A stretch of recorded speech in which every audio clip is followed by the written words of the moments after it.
Vamos então continuarmos nosso estudo do livro O Céu e o Inferno, a Justiça Divina segundo o Espiritismo. Esta é a tradução da primeira edição francesa de Allan Kardec.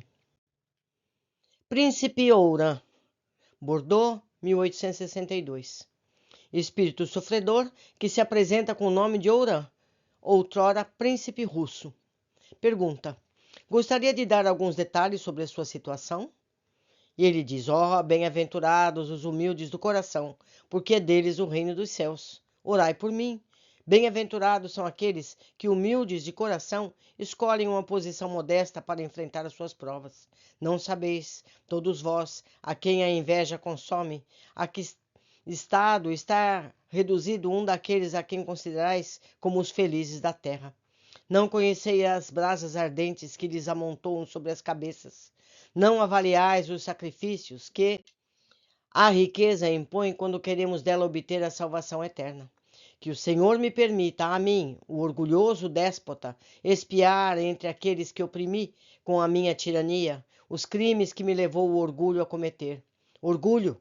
Repeti essa palavra incessantemente para jamais esquecerdes de que ela é a fonte de todos os sofrimentos que nos abatem. Sim, abusei do poder e do respeito de que dispunha. Fui duro e cruel com os meus inferiores, que tinham de curvar-se a todos os meus caprichos, satisfazer a todas as minhas depravações. Tinha desejado para mim a nobreza, as honras, a fortuna, e sucumbi sob o peso que assumi superior às minhas forças. Os espíritos que fracassam geralmente são levados a dizer que assumiram uma carga superior às próprias forças. É um meio de se desculparem diante de si mesmos e ainda um resto de orgulho. Não aceitam ter fracassado por sua própria culpa. Deus, porém, não dá a ninguém além do que pode suportar. Não pede a ninguém mais do que pode dar. Não exige que a árvore jovem carregue os frutos da árvore adulta. Deus dá aos espíritos a liberdade, o que lhes falta é a vontade, e esta depende somente deles. Com força de vontade, não há tendências viciosas que não se possam vencer. No entanto, quando um vício apraz a um espírito, é natural que este não faça esforços para domá-lo. Deve, portanto, atribuir apenas a si mesmo as consequências que dele resultem. Pergunta 1. Tendes consciência de suas faltas, o que já é um primeiro passo para a sua regeneração. E diz ele, tal consciência representa ainda um sofrimento. Para muitos espíritos, o sofrimento é um efeito quase material, porque apegados ainda à humanidade da última existência, não percebem as sensações morais. Meu espírito desligou-se da matéria, e o sentimento moral foi acrescido de tudo o que as cruéis sensações físicas tinham de horrível. Nota: na teoria moral espírita, o livre-arbítrio surge gradualmente após o desenvolvimento da inteligência racional. Por isso, o mal é relativo e a responsabilidade é proporcional ao grau de adiantamento. Isso está neste livro, A Gênese, em seu capítulo 3, no item 10. Podem todos lá voltar e conferir. Continuando, 2. Consegue entrever um fim para os seus sofrimentos? Sei que não serão eternos, mas ainda não lhes avisto o fim. É preciso antes que eu recomece a prova. Espera recomeçar logo? Ainda não sei. Tem lembrança dos seus antecedentes? Eu o pergunto com vistas na nossa instrução. Sim, vossos guias, que sabem o que vos convém, estão aí. Vivi no tempo de Marco Aurélio. Lá, então poderoso, logo sucumbiu ao orgulho, causa de todas as quedas. Após errar por séculos, quis experimentar uma existência obscura. Estudante pobre, mendiguei meu pão, mas o orgulho estava sempre presente. O espírito ganhara em ciência, mas não em virtude. Sábio, ambicioso, vendia a alma a quem mais oferecesse, servindo a todas as vinganças, a todos os ódios. Sentia-me culpado, mas a sede de honras e de riquezas sufocava os gritos da minha consciência. A expiação, então, foi longa e cruel. Enfim, eu quis, na minha última encarnação, recomeçar uma vida de luxo e de poder, imaginando conseguir transpor os obstáculos, não dando atenção aos alertas. Era ainda o orgulho levando-me a confiar mais em meu próprio julgamento do que no conselho dos amigos protetores que não cessaram de velar por nós. Comecei o resultado desta última tentativa. Conheceis o resultado desta última tentativa. Finalmente, hoje compreendo, confiando na misericórdia do Senhor. Deponho aos seus pés meu orgulho vencido. Peço-lhe carregar meus ombros com os mais pesados fardos da humildade, pois com o auxílio de sua graça, meu peso há de parecer mais leve. Orai comigo e por mim. Orai também para que este demônio de fogo não devore em vós os instintos que vos levam a Deus. Irmãos em sofrimento, que vos sirva de exemplo. E não esqueçais jamais de que o orgulho é o maior inimigo da felicidade, porque dele derivam todos os males que atacam a humanidade e a perseguem até as regiões celestes. O Guia do Médium nos diz: tivestes dúvidas com relação à identidade desse espírito, porque sua linguagem não vos pareceu de acordo com o seu sofrimento, que atesta a sua inferioridade. Não tenhas receio, pois recebestes uma instrução séria. Por mais sofredor que esse espírito seja, ele é bastante elevado em inteligência, permitindo assim expressar-se.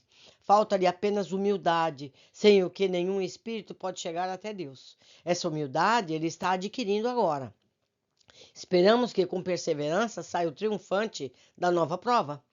Nosso Pai Celestial é justo em sua sabedoria e considera os esforços deste homem, o faz domar os seus maus instintos. Cada vitória alcançada sobre si mesmo é um degrau vencido nessa escada que tem uma extremidade na terra e a outra aos pés do Juiz Supremo. Escalai resolutos esses degraus, o que vos será fácil se tiverdes uma vontade firme. Olhai sempre para o alto, para vos encorajardes, porque ai daquele que se detém olhando para trás. Atordoa-se e o vazio ao redor o espanta. Sem forças, ele diz: para que desejar prosseguir ainda, quando tão pouco consegui avançar? Não, meus amigos, não olheis para trás. O orgulho está arraigado no homem. Pois bem, usai-o para vos dar forças e coragem em vossa ascensão, dominando vossas fraquezas, galgando o topo da montanha eterna. Pascal Lavic, Havre, 9 de agosto, 1863. Este espírito comunicou-se espontaneamente com o médium, sem que tivesse conhecimento em vida mesmo de nome. Creio na bondade de Deus, que aceitará por misericórdia o meu pobre espírito. Eu sofri muito. O meu corpo pareceu no mar. Meu espírito permaneceu ainda ligado ao corpo, e durante muito tempo vaguei sobre as ondas. Deus, a comunicação foi interrompida. No dia seguinte, o espírito continuou. Ou Deus, como tinha dito no dia anterior, houve por bem permitir que as preces daqueles que eu deixei na terra tirassem-me do estado de perturbação e incerteza em que meu espírito estava mergulhado. Procuraram-me por muito tempo e puderam enfim encontrar meu corpo. Agora ele repousa, mas meu espírito, dificultosamente desligado, vê agora as faltas cometidas. Consumada a provação, Deus julga com justiça e a sua bondade se estende sobre os arrependidos. Se por muito tempo meu espírito vagou errante junto ao corpo, é porque eu tinha que sofrer as consequências de meus desvios. Trilhai o caminho reto e desejais que Deus retire rapidamente vosso espírito de seu envoltório. Viverei no amor de Deus. Orai, e a morte horrível para tantos será suave para vós, pois sabeis que o que da vida vos espera. Eu morri no mar, e por muito tempo me esperaram. Não poder desligar-me do corpo, para mim, foi prova terrível. Eis porque tenho necessidade de vossas preces, de vós que entrardes na crença que salva, de vós que podeis rogar por mim ao Deus justo. Arrependo-me e espero obter o perdão divino. Foi no dia 6 de agosto que o meu corpo foi encontrado. Eu fui um pobre marinheiro e morri há muito tempo. Orai por mim. Pascal Lavic. Onde foi encontrado o seu corpo? Perto de vós. O Jornal do Havre, em 11 de agosto de 1863, continha o seguinte artigo no qual o médium não podia ter conhecimento. Anunciamos que no dia 6 desse mês foram encontrados os restos mortais de um homem num encalhe em Blainville, Me perdoe o meu mal francês. Il a Èvre. Mesmo sem cabeça, braços e tórax, o cadáver pôde ser identificado pelos sapatos, ainda preso aos pés, como sendo do pescador Lavic, que morreu no dia 11 de dezembro, quando, a bordo do pesqueiro L'Alert, foi lançado ao mar por violenta onda, ao largo da costa de Trouville. Lavic tinha 49 anos e era natural de Calais. A viúva fez o reconhecimento do corpo. No dia 12 de agosto, como se falasse desse acontecimento, no centro, pôde o espírito manifestar-se primeiramente, comunicou-se ele de novo também, de forma espontânea. Sou realmente Pascal Lavic. Tenho necessidade de vossas preces. Podeis ajudar-me, porquanto a prova por que passei foi terrível. Meu espírito somente desligou-se do corpo quando reconheci minhas faltas, e ainda assim incompletamente, pois seguia ainda o corpo sobre o mar que havia engolido. Rogai, pois, a Deus para que me perdoe e que me conceda o repouso. Orai, eu vos suplico, que vos sirva de grandes ensinamentos esse terrível fim de uma existência infeliz na terra. Deveis pensar na vida futura, não deixando jamais de rogar pela misericórdia de Deus. Orai por mim, pois preciso da piedade divina. Pascal Lavic. O que esses espíritos não entendem, meus amigos, é que a prece dele mesmo é mais efetiva. A prece de terceiros ajuda, mas é menos. A própria pessoa, mostrando o seu real sentimento, é muito mais efetiva. Continuando a leitura, vemos agora Ferdinand Bertin. Um médium, habitante do Havre, evocou o espírito de uma pessoa que lhe era conhecida. Este espírito respondeu: quero comunicar-me, mas não consigo vencer o obstáculo que existe entre nós. Sou forçado a deixar que se aproximem estes infelizes que sofrem. O médium recebeu então a seguinte comunicação, de forma espontânea: estou em um terrível abismo. Ajudai-me, ó meu Deus. Quem me tirará deste precipício? Quem estenderá uma mão prestimosa a este infeliz tragado pelo mar? A noite é tão escura que tenho medo. Por toda a parte o estrondo das ondas, e nem uma palavra amiga que me console e ajude neste momento supremo. Pois que esta noite profunda é a morte em todos os seus terrores. Eu não quero morrer, ó meu Deus. Não é isto a morte futura, é a morte passada. Estou separado para sempre dos que amo. Vejo o meu corpo, e o que há pouco eu sofria era apenas a lembrança da terrível angústia da separação.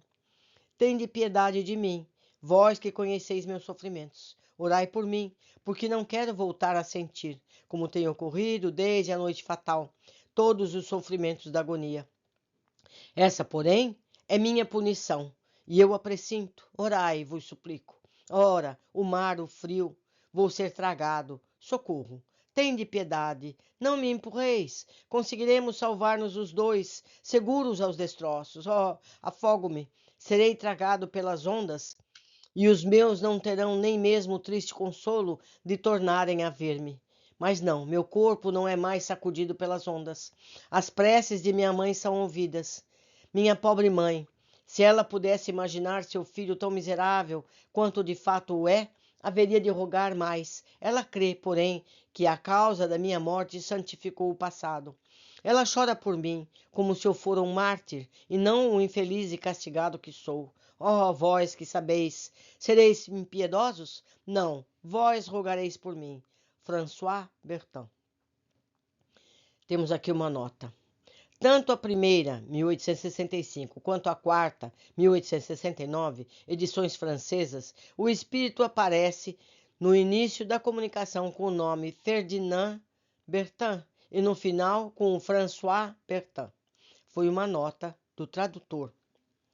Esse nome completamente desconhecido do médium, não trazendo a este último lembrança alguma, quem imaginou tratar-se certamente do espírito de algum náufrago, infeliz, a manifestar-se espontaneamente, como já lhe ocorrera diversas vezes. Um pouco mais tarde, o médium soube tratar-se do nome de uma das vítimas do grande naufrágio ocorrido naquela localidade no dia 2 de dezembro de 1863. A comunicação se dera no dia 8 do mesmo mês, 6 dias após a catástrofe. O indivíduo perecera fazendo tentativas inauditas de salvar a tripulação, quando acreditava já estar a salvo. Quer dizer, eu faço aqui um parênteses. Isso é comum.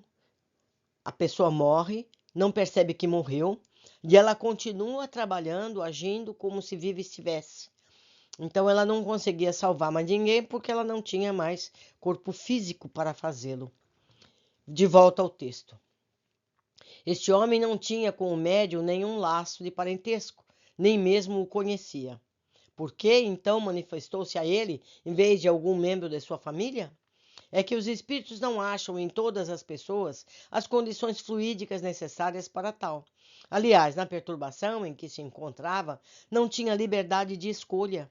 Foi conduzido por instinto e atração para este médium, dotado, ao que parece, de uma aptidão especial para as comunicações espontâneas desse gênero. Certamente ele pressentia que ali também encontraria uma atenção particular, como outros haviam encontrado em situações similares. Sua família, estranha ao espiritismo, quiçá até mesmo hostil a essa crença, não teria acolhido sua manifestação como esse médium pôde fazê-lo. Conquanto a morte houvesse ocorrido alguns dias antes, o espírito ainda sofria todas as angústias. É evidente que, de forma alguma, dava-se ele conta da sua situação. Acreditava-se vivo, lutando contra as ondas, mas fala de seu corpo como se estivesse separado dele. Grita por socorro, dizendo que não quer morrer. E, um instante depois, fala da casa de sua morte, que reconhece ser um castigo. Tudo isso demonstra a confusão de ideias que se segue quase sempre após mortes violentas. 2 meses mais tarde, no dia 2 de fevereiro de 1864, o espírito comunicou-se também espontaneamente ao mesmo médium, ditando-lhe o seguinte: a piedade que tivestes de meus tão horríveis sofrimentos aliviou-me. Compreendo agora a palavra esperança, pois entrevejo o perdão, mas senão após a reparação pela falta cometida. Sofro ainda, e se Deus permite que por alguns momentos eu entreveja o fim do meu infortúnio, é apenas as preces das almas caridosas que se apiedam da minha situação, é que devo tal alívio. Ó esperança, raio celeste, como és bendita quando te sinto brotar em minha alma. Mas pobre de mim, o abismo se abre, o terror e o sofrimento fazem desaparecer essa lembrança da misericórdia. À noite, sempre à noite, a água a marulhar nas ondas que engoliram o meu corpo. São apenas uma fraca imagem do horror que cerca meu pobre espírito. Sinto-me mais calmo quando posso estar perto de vós, pois assim como a confidência é um terrível segredo depositado no peito de um amigo, alivia o que se sente oprimido, também vossa piedade, motivada pela confidência que fiz da minha miséria, acalma-me o sofrimento, permite-me repousar o espírito. Vossas preces me fazem bem, mas não recuseis. Não quero recair nesse terrível sonho que me torna realidade quando o vejo. Tomai o lápis mais frequentemente, pois comunicar-me convosco faz-me tanto bem. Alguns dias depois, tendo sido esse mesmo espírito evocado em uma reunião espírita em Paris, foram-lhe feitas as seguintes perguntas, as quais respondeu através de uma só comunicação, mas por outro médium. Primeiro, o que levou a manifestar-se espontaneamente através do primeiro médium por quem se comunicou? Havia quanto tempo encontrava-se morto na ocasião daquela manifestação? Quando se comunicou, parecia não saber ainda ao certo se estava vivo ou morto, sofrendo todas as angústias de uma morte terrível. Compreende agora melhor a sua situação? Disse categoricamente que a sua morte fora uma expiação? Poderia dizer-nos a razão disso? Há de ser-lhe um alívio e para nós um ensinamento? Com essa confissão sincera, há de atrair a misericórdia de Deus, que solicitaremos em nossas preces. Parece impossível à primeira vista que uma criatura possa sofrer tão cruelmente. Deus, quanto é doloroso vermos-nos constantemente envoltos em vagas em fúria, a provar continuamente a amargura desse frio glacial que aumenta apertando o estômago. Mas de que serve ocupar-vos com tais episódios? Não devo começar por obedecer à lei da gratidão, agradecendo a todos vós que tivestes tanto interesse em meus sofrimentos? Perguntaste se me comuniquei muito tempo após a minha morte. Não posso responder facilmente. Pensai e aliviai em que horrível situação ainda me encontro, mas creio ter sido conduzido para junto do médium por uma vontade independente da minha, algo que me julgo impossível de compreender. Servia-me do braço do médium com a mesma facilidade com que me sirvo agora do braço deste de hoje. Convicto que ele me pertence, sinto mesmo nesse momento que é uma satisfação bem grande, assim como um auxílio particular que, pobre de mim, logo cessará. Mas, meu Deus, tenho uma confissão a fazer. Terei forças para tanto? Após muitos encorajamentos, o Espírito acrescentou: fui muito culpado. O que me faz sofrer, sobretudo, é que se acredita tenha eu sido um mártir, quando não é nada assim. Em uma existência anterior, mandei que fossem colocados numa saca várias vítimas para que fossem jogadas ao mar. Rogai por mim. Esclarecimento de São Luís sobre essa comunicação. Essa confissão será motivo de grande alívio para esse espírito. Sim, ele foi muito culpado, mas a existência que acabou de deixar foi honrosa, tendo sido amado e estimado por seus chefes, conquista que foi fruto do seu arrependimento e das boas resoluções que havia tomado antes de retornar à terra, onde desejava ser bom, tanto quanto antes havia sido cruel. O devotamento que deu provas era a reparação, mas faltava-lhe ainda resgatar as faltas passadas por uma última expiação, a da morte cruel que agora sofreu. Ele mesmo quis purificar-se, sofrendo as dores que infligira aos outros. Observai que uma ideia o persegue, o sofrimento de ser considerado um mártir. Ficai certos de que esse sentimento de humildade será levado em consideração.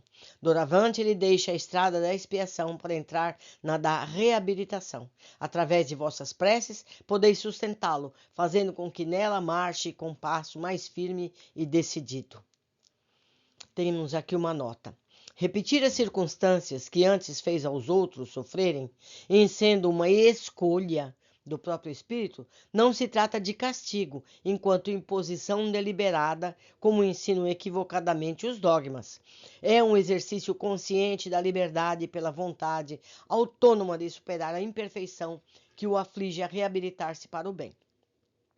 Faço eu agora aqui um comentário. A pessoa pode escolher como ela quer quitar, como ela quer expiar um erro do passado. Por exemplo, ele se sente culpado por ter posto pessoas dentro de sacos e jogado ao mar para que morressem. Ele escolheu viver a mesma situação. Ele poderia, sim, ter sido um salva-vidas. Ele poderia ter ensinado pessoas a sobreviverem. Ele poderia ter sido um protetor de pessoas. Uma pessoa que matou centenas de pessoas à espada pode nascer novamente como um médico, um cirurgião cardíaco e salvar milhares de pessoas. É escolha do espírito como ele quer fazer essa expiação, por atitudes do bem ou sofrer na própria pele aquilo que ele fez a outra pessoa. Espero ter colaborado com essa minha complementação. Por hoje ficamos por aqui. Aguardo todos na seguinte leitura. Abraços!